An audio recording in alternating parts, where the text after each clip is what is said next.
Scrub typhus. Present ప్రతి ఒక్కరి నోట వింటున్న పేరు ఈ scrub typhus. Present 174 active cases ఉన్నాయి ఓవరాల్ ఆంధ్రప్రదేశ్‌లో.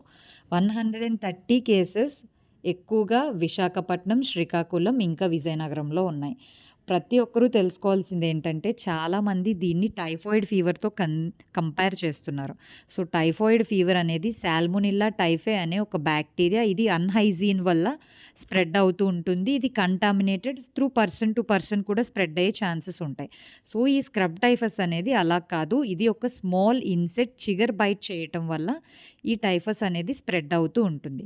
సో, మోస్ట్‌లీ తెలియకుండా ఇది టైఫాయిడ్ ఫీవర్ అని చెప్పి మీరే ఎగ్జామినేషన్ చేసుకొని దానికి సంబంధించిన మెడికేషన్స్ అన్నీ యూజ్ చేసి దయచేసి నెగ్లెక్ట్ చేయకండి. ఎప్పుడైతే బాడీలో fever, chills, rigors, vomitings, headache, nausea, fatigue ఇటువంటి సింప్టమ్స్ ఏవైతే అబ్జర్వ్ చేస్తారో ఎస్పెషల్లీ బాడీ మీద ఎక్కడైనా స్కార్స్ గానీ, వూండ్స్ గానీ మీకు తెలియకుండా ఫార్మ్ అయినట్టు అబ్జర్వ్ చేస్తారో వెంటనే డాక్టర్‌ని కన్సల్ట్ చేసి ఇనిషియల్ స్టేజ్‌లోనే యాంటీబయాటిక్స్ యూజ్ చేయటం వల్ల దీన్ని మనం నివారించొచ్చు.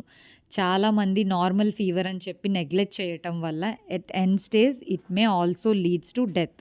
దయచేసి ఇనిషియల్ స్టేజ్‌లో ట్రీట్మెంట్ తీసుకోవటం చాలా అవసరం.